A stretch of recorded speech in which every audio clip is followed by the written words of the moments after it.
Hello, and thanks for watching. Recently, I found out about something called DX10 Fixer for Microsoft FSX.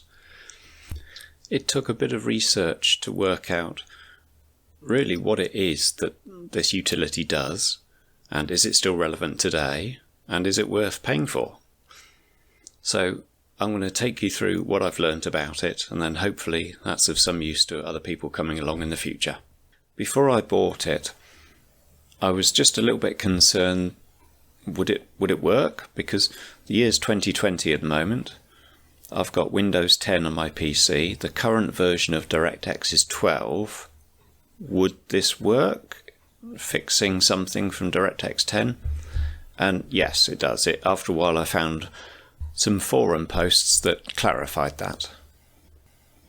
DX is short for DirectX, which is part of the software on your PC that allows the hardware and the software to work together to create nice multimedia graphics effects.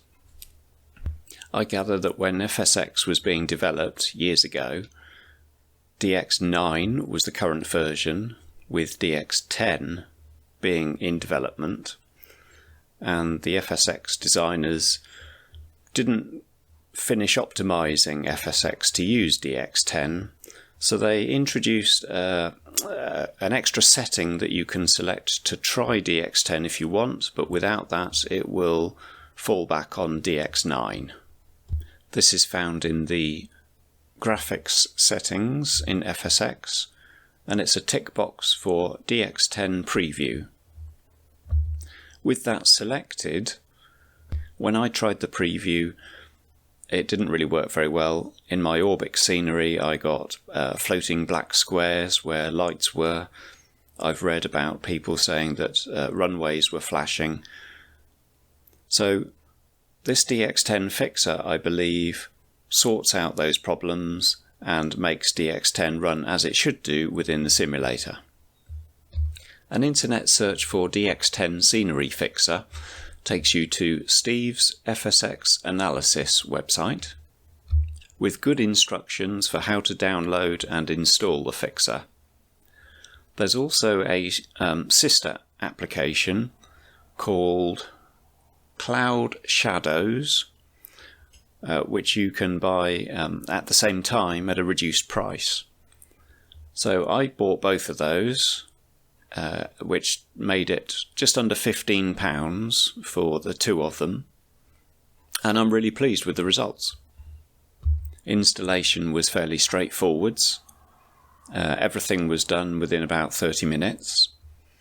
I just accepted all the default settings.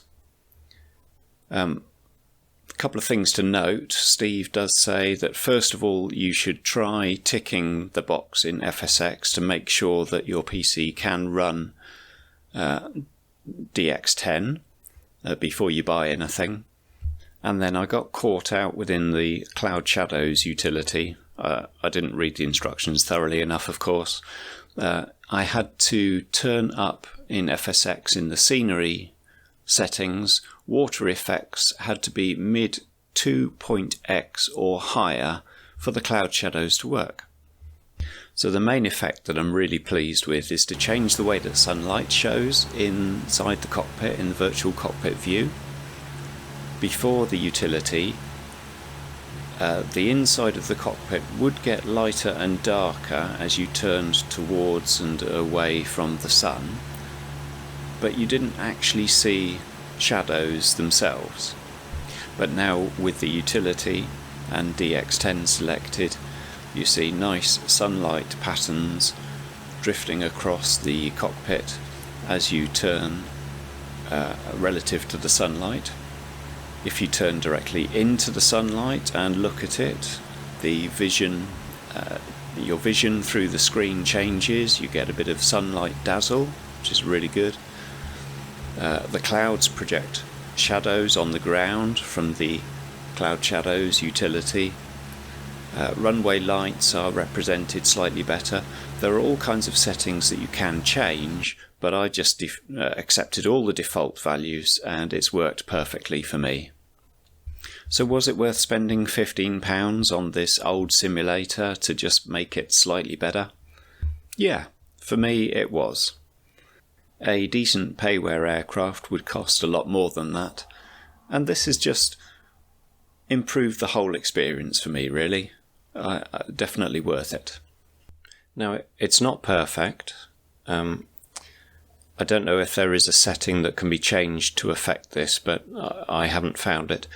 On an overcast day where the sun isn't actually shining, you'll still get the sunlight effects inside the cockpit. Other things, like if you look up through the roof of the aircraft, you'll still get the dazzling sunlight in your eyes effect, even if you can't see the sun. But all in all, I think those are minor details, and it doesn't spoil my enjoyment at all. Okay, that's it. Thanks for watching. Bye-bye.